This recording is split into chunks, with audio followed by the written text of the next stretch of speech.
প্রিয় দেশবাসী, অনুগ্রহ করে আমার এই মেসেজটি কুমিল্লাবাসীর কাছে পৌঁছে দিবেন। মেসেজটি কুমিল্লার দেবিদ্বারবাসীর জন্য।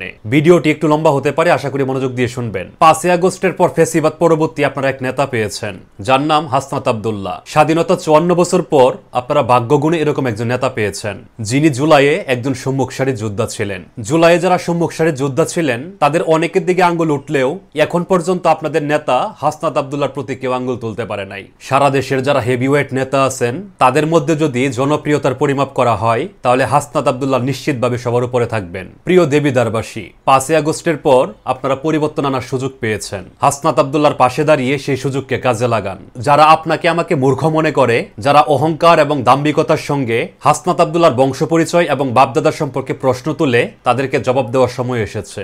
নিঃসন্দেহে আপনারা অনেক ভাগ্যবান, হাসনাত আব্দুল্লাহর মতো একজন নেতা পেয়েছেন। আমার বাড়ি ময়মনসিংহে। আমার আফসোস হয় হাসনাত আব্দুল্লাহর মতো একজন নেতা কেন আমরা পেলাম না। আমরা অনেক নেতা দেখেছি যারা নিজের বাবা মার খোঁজ নেয় না, কিন্তু দলীয় প্রধানের পা পর্যন্ত চাটে। কিন্তু এই হাসনাত আব্দুল্লাহ, উনার বাবা যে রাজমিস্ত্রি ছিলেন সেটা বলতে দ্বিধাবোধ করেন না। উনি এক জোড়া চটি স্যান্ডেল এবং একটা জার্সি পরে সরকার পতন করে ফেলতে পারেন। লোভ, লালসা কিংবা অফুরন্ত সম্পদের হাতছানি যাকে ছুতে পারে না, সেই হাসনাত আব্দুল্লাহর পাশে আপনারা দাঁড়ান। বিগত বছরগুলোতে আপনারা আওয়ামী লীগ, বিএনপি সবাইকে ট্রাই করেছেন, সবাই আপনাদেরকে দূরে ঠেলে দিয়েছে। যারা পরিবর্তনের গল্প শোনাচ্ছে, যারা 5 আগস্টের পর এই বাংলাদেশে নতুন জোয়ার শুরু করেছে, তাদের পাশে দাঁড়ান। যারা অহংকার এবং দাম্ভিকতা দেখায় তাদের অহংকার এবং দাম্ভিকতা চূর্ণ বিচূর্ণ করে দিন। যারা আপনাকে আমাকে অশিক্ষিত মূর্খ ভাবে তাদেরকে বুঝিয়ে দিন জনগণই সকল ক্ষমতার উৎস। যারা হাসনাত আব্দুল্লাহকে কালো পাঠা বলে গালি দেয় তাদেরকে বুঝিয়ে দিন নেতৃত্ব কালো এবং সাদা দেখে হয় না। যারা বিদেশে পড়াশোনা করেছে, বিদেশে বড় হয়েছে, তারা আর যাই হোক দেশ নিয়ে ভাববে না।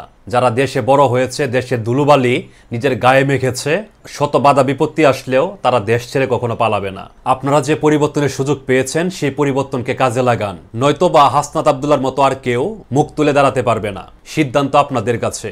হাসনাত আব্দুল্লাহকে জয়ী করবেন নাকি অহংকার এবং দাম্ভিকতা নিয়ে যারা বংশ পরিচয় নিয়ে প্রশ্ন তুলে, যারা আপনাকে আমাকে মূর্খ মনে করে, তাদেরকে জয়ী করবেন? অনেকেই ভাবতে পারেন আমার এই ভিডিওটি হয়তোবা হাসনাত আব্দুল্লাহর স্পন্সর করা, কিন্তু না, সামাজিক দায়বদ্ধতা থেকে আমার এই ভিডিওটি করা। শুধু হাসনাত আব্দুল্লাহ না, সারা বাংলাদেশে যারা এরকম সৎ এবং নির্ভীক নেতা আছেন তাদের সবাইকে নিয়েই আমার ভিডিও আসবে ইনশাল্লাহ। তাদের পাশে দাঁড়ানোর আহ্বান আমি আমার জায়গা থেকে করে যাব ইনশাল্লাহ। 5 আগস্টের পর যে পরিবর্তনের গল্প আমরা শুনছি, আমি চাই সেই পরিবর্তন আমাদের সমাজে আসুক, আমাদের দেশে আসুক। পরিবর্তনগুলো কাগজে কলমে না থেকে বাস্তবায়িত হোক। দুর্নীতি, চাঁদাবাজি, পাঁচ আটার রাজনীতি বন্ধ হোক। সমাজের আনাচে কানাচে থেকে হাসনাত আব্দুল্লাহর মতো নির্ভীক সৈনিকরা রাজনীতির হাল ধরুক। হাসনাত আব্দুল্লাহর জন্য শুভকামনা।